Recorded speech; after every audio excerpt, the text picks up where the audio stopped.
ओम शांति। 4 सितंबर 2024।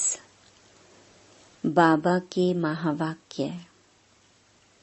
मीठे बच्चे, तुम बेहद के बाप पास आए हो, विकारी से निर्विकारी बनने। इसलिए तुम्हारे में कोई भी भूत नहीं होना चाहिए।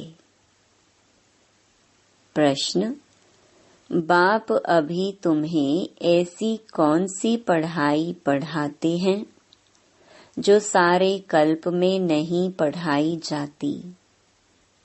उत्तर: नई राजधानी स्थापन करने की पढ़ाई। मनुष्य को राजाई पद देने की पढ़ाई इस समय सुप्रीम बाप ही पढ़ाते हैं। यह नई पढ़ाई सारे कल्प में नहीं पढ़ाई जाती। इसी पढ़ाई से सतयुगी राजधानी स्थापन हो रही है। ओम शांति। यह तो बच्चे जानते हैं हम आत्मा हैं, ना कि शरीर। इनको कहा जाता है देही अभिमानी। मनुष्य सब हैं देहे अभिमानी। यह है ही पाप आत्माओं की दुनिया अथवा विकारी दुनिया। रावण राज्य है। सतयुग पास्ट हो गया है, वहाँ सब निर्विकारी रहते थे। बच्चे जानते हैं हम ही पवित्र देवी देवता थे जो 84 जन्मों के बाद फिर पतित बने हैं। भारत ही अविनाशी खंड गाया हुआ है।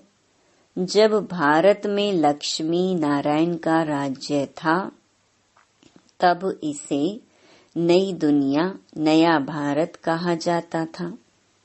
अभी है पुरानी दुनिया, पुराना भारत। वह तो संपूर्ण निर्विकारी थे, कोई विकार नहीं थे। वह देवताएं ही 84 जन्म ले अभी पतित बने हैं। काम का भूत, क्रोध का भूत, लोभ का भूत, यह सब कड़े भूत हैं। इनमें मुख्य है देह अभिमान का भूत। रावण का राज्य है ना। यह रावण है भारत का आधा कल्प का दुश्मन। जब मनुष्य में 5 विकार प्रवेश करते हैं, इन देवताओं में यह भूत नहीं थे। फिर पुनर्जन्म लेते लेते इनकी आत्मा भी विकारों में आ गई। तुम जानते हो, हम जब देवी देवता थे तो कोई भी विकार का भूत नहीं था। सतयुग त्रेता को कहा ही जाता है राम राज्य, द्वापर कलयुग को कहा जाता है रावण राज्य। यहाँ हर एक नर नारी में 5 विकार हैं। द्वापर से कलयुग तक 5 विकार चलते हैं। अब तुम पुरुषोत्तम संगम युग पर बैठे हो, बेहद के बाप के पास आए हो, विकारी से निर्विकारी बनने के लिए। निर्विकारी बन अगर कोई विकार में गिरते हैं तो बाबा लिखते हैं तुमने काला मुंह किया, अब गोरा मुंह होना मुश्किल है। 5 मंजिल से गिरने जैसा है। हड्डियां टूट जाती हैं। गीता में भी है भगवानुवाच, काम महाशत्रु है। भारत का वास्तविक धर्म शास्त्र है ही गीता। हर एक धर्म का एक ही शास्त्र है। भारतवासियों के तो ढेर शास्त्र हैं। उसको कहा जाता है भक्ति। नई दुनिया सतो प्रधान गोल्डन एज है। वहां कोई लड़ाई झगड़ा नहीं था। बड़ी आयु थी, एवर हेल्दी वेल्दी थे। तुमको स्मृति आई, हम देवताएं बहुत सुखी थे। वहां अकाले मृत्यु होती नहीं, काल का डर रहता नहीं। वहां हेल्थ, वेल्थ, हैप्पीनेस सब रहती है। नर्क में हैप्पीनेस होती नहीं, कुछ न कुछ शरीर का रोग लगा रहता है। यह है अपार दुखों की दुनिया, वह है अपार सुखों की दुनिया। बेहद का बाप दुखों की दुनिया थोड़े ही रचेंगे। बाप ने तो सुख की दुनिया रची। फिर रावण राज्य आया तो उनसे दुख अशांति मिली। सतयुग है सुख धाम, कलयुग है दुख धाम। विकार में जाना गोया, एक दो पर काम कटारी चलाना। मनुष्य कहते हैं यह तो भगवान की रचना है ना, परंतु नहीं, भगवान की रचना नहीं, यह रावण की रचना है। भगवान ने तो स्वर्ग रचा, वहां काम कटारी होती नहीं। ऐसे नहीं दुख सुख भगवान देता है। अरे भगवान बेहद का बाप बच्चों को दुख कैसे देगा? वह तो कहते हैं मैं सुख का वर्षा देता हूँ, फिर आधा कल्प के बाद रावण श्रापित करते हैं। सतयुग में तो अथाह सुख थे, माला माल थे। एक ही सोमनाथ के मंदिर में कितने हीरे जवाहरात थे। भारत कितना सॉल्वेंट था, अभी तो इनसॉल्वेंट है। सतयुग में 100% सॉल्वेंट, कलयुग में 100% इनसॉल्वेंट। यह खेल बना हुआ है। अभी है आयरन एज, खाद पड़ते पड़ते बिल्कुल तमो प्रधान बन गए हैं। कितना दुख है। यह एरोप्लेन आदि भी 100 वर्ष में बने हैं। इनको कहा जाता है माया का पॉम्प। तो मनुष्य समझते साइंस ने तो स्वर्ग बना दिया है, परंतु यह है रावण का स्वर्ग। कलयुग में माया का पॉम्प देख तुम्हारे पास मुश्किल आते हैं। समझते हैं हमारे पास तो महल मोटरें आदि हैं। बाप कहती हैं स्वर्ग तो सतयुग को कहा जाता है, जब इन लक्ष्मी नारायण का राज्य था। अब इन लक्ष्मी नारायण का राज्य थोड़े ही है। अब कलयुग के बाद फिर इनका राज्य आएगा। पहले भारत बहुत छोटा था। नई दुनिया में होते ही हैं 9 लाख देवताएं, बस पीछे वृद्धि को पाते रहते हैं। सारी सृष्टि वृद्धि को पाती है ना। पहले पहले सिर्फ देवी देवता थे, तो बेहद का बाप वर्ल्ड की हिस्ट्री ज्योग्राफी बैठ समझाते हैं। बाप बिगर और कोई बतला ना सके। उनको कहा जाता है नॉलेजफुल गॉड फादर, सब आत्माओं का फादर। आत्माएं सब भाई भाई हैं, फिर भाई और बहन बनती हैं। तुम सब हो एक प्रजापिता ब्रह्मा के एडॉप्टेड चिल्ड्रन। सभी आत्माएं उनकी संतान तो हैं ही। उनको कहा जाता है परम पिता, उनका नाम है शिव। बस बाप समझाते हैं मेरा नाम एक ही शिव है। फिर भक्ति मार्ग में मनुष्यों ने बहुत मंदिर बनाए हैं, तो बहुत नाम रख दिए हैं। भक्ति की सामग्री कितनी ढेर है, उसको पढ़ाई नहीं कहेंगे। उसमें एम ऑब्जेक्ट कुछ भी नहीं है, ही नीचे उतरने की। नीचे उतरते उतरते तमो प्रधान बन जाते हैं, फिर सतो प्रधान बनना है सबको। तुम सतो प्रधान बनकर स्वर्ग में आएंगे। बाकी सब सतो प्रधान बन शांति धाम में रहेंगे। यह अच्छी रीति याद करो। बाबा कहते हैं, तुमने हमको बुलाया है बाबा, हम पतितों को आकर पावन बनाओ। तो अब मैं सारी दुनिया को पावन बनाने आया हूँ। मनुष्य समझते हैं गंगा स्नान करने से पावन बन जाएंगे। गंगा को पतित पावनी समझते हैं। कुएं से पानी निकला, उसको भी गंगा का पानी समझ स्नान करते हैं। गुप्त गंगा समझते हैं। तीर्थ यात्रा पर व कोई पहाड़ी पर जाएंगे, उसको भी गुप्त गंगा कहेंगे। इसको कहा जाता है झूठ। गॉड इज ट्रुथ कहा जाता है। बाकी रावण राज्य में सब हैं झूठ बोलने वाले। गॉड फादर ही सचखंड स्थापन करते हैं, वहाँ झूठ की बात नहीं होती। देवताओं को भोग भी शुद्ध लगाते हैं।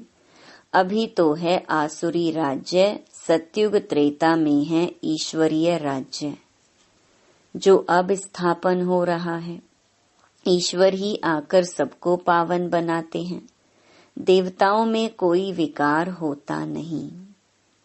यथा राजा रानी तथा प्रजा सब पवित्र होते हैं। यहाँ सब हैं पापी, कामी, क्रोधी। नई दुनिया को स्वर्ग और इसको नर्क कहा जाता है। नर्क को स्वर्ग बाप के सिवाय कोई बना न सके। यहाँ सब हैं नर्कवासी पतित। सतयुग में है पावन। वहाँ ऐसे नहीं कहेंगे कि हम पतित से पावन होने के लिए स्नान करने जाते हैं। यह वैरायटी मनुष्य सृष्टि रूपी झाड़ है। बीज रूप है भगवान, वही रचना रचते हैं।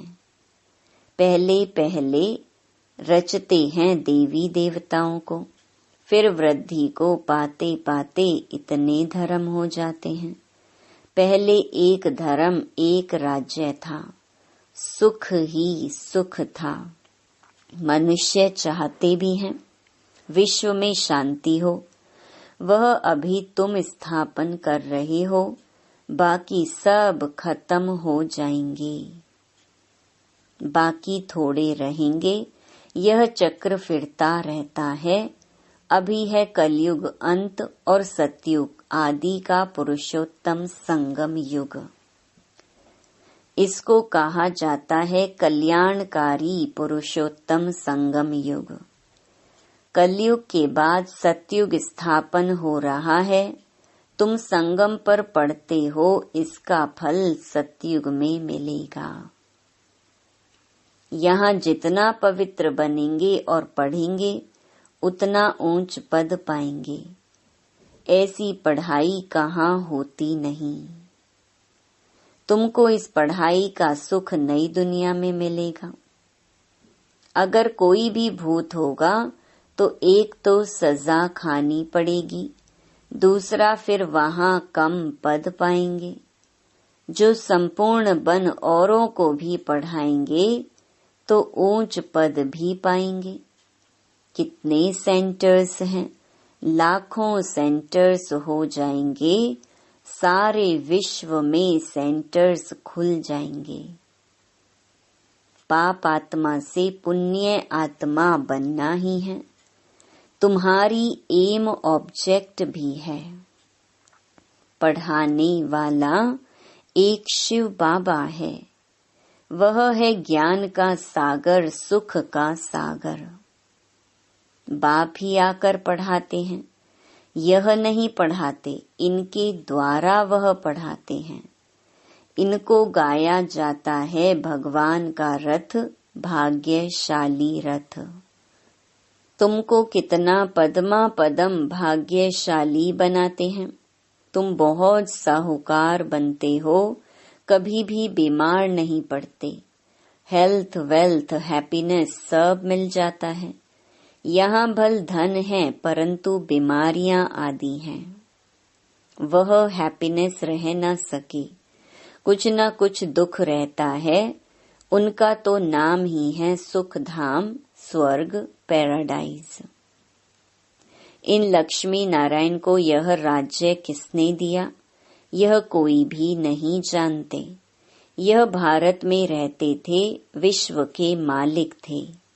कोई पार्टीशन आदि नहीं था। अभी तो कितने पार्टीशन हैं। रावण राज्य है, कितने टुकड़े टुकड़े हो गए हैं, लड़ते रहते हैं। वहां तो सारे भारत में इन देवी देवताओं का राज्य था। वहां वजीर आदि होते नहीं। यहाँ तो वजीर देखो कितने हैं, क्योंकि बेअकल हैं। तो वजीर भी ऐसे ही तमो प्रधान पतित हैं। पतित को पतित मिले, कर कर लंबे हाथ। कंगाल बनते जाते हैं, कर्जा उठाते जाते हैं।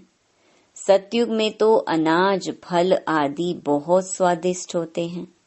तुम वहां जाकर सब अनुभव करके आते हो। सूक्ष्म वतन में भी जाते हो तो स्वर्ग में भी जाते हो। बाप कहते हैं सृष्टि चक्र कैसे फिरता है।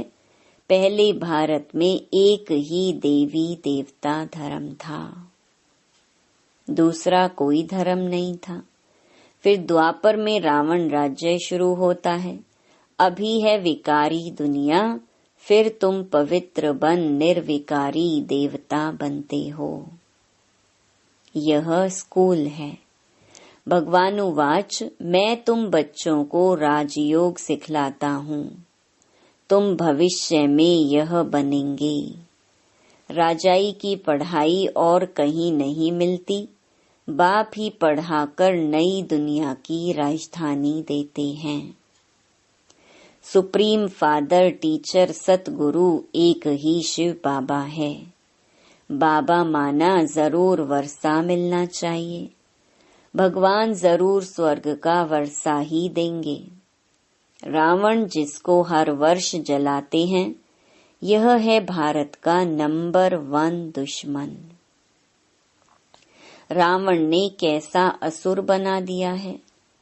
इनका राज्य 2500 वर्ष चलता है। तुमको बाप कहते हैं मैं तुमको सुख धाम का मालिक बनाता हूँ।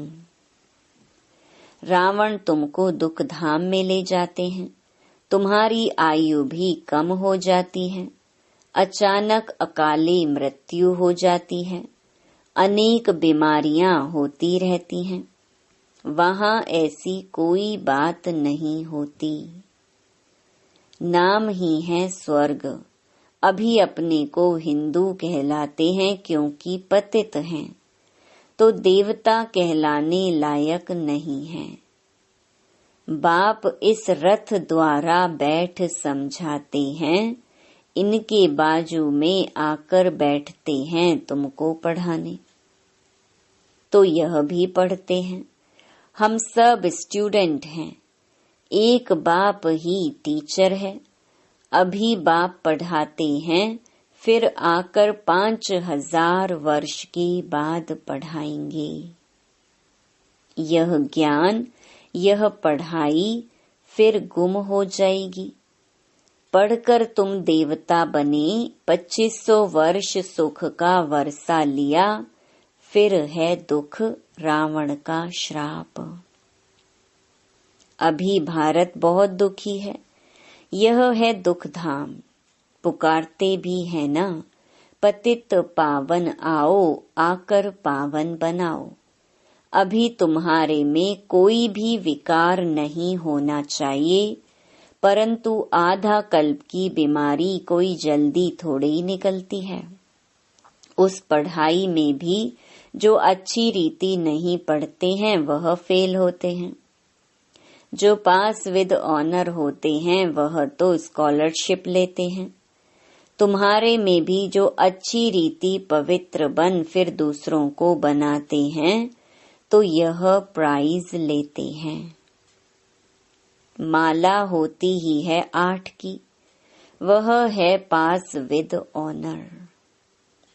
फिर 108 की माला भी होती है, वह माला भी सिमरी जाती है।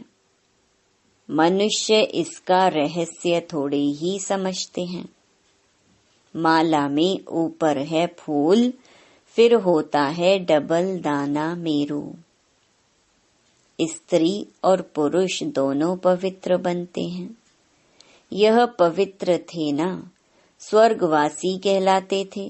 यही आत्मा फिर पुनर्जन्म लेते लेते अब पतित बन गई है। फिर यहाँ से पवित्र बन पावन दुनिया में जाएंगे। वर्ल्ड की हिस्ट्री ज्योग्राफी रिपीट होती है ना। विकारी राजाएं निर्विकारी राजाओं के मंदिर आदि बनाकर उन्हों को पूजते हैं। वही फिर पूज्य से पुजारी बन जाते हैं।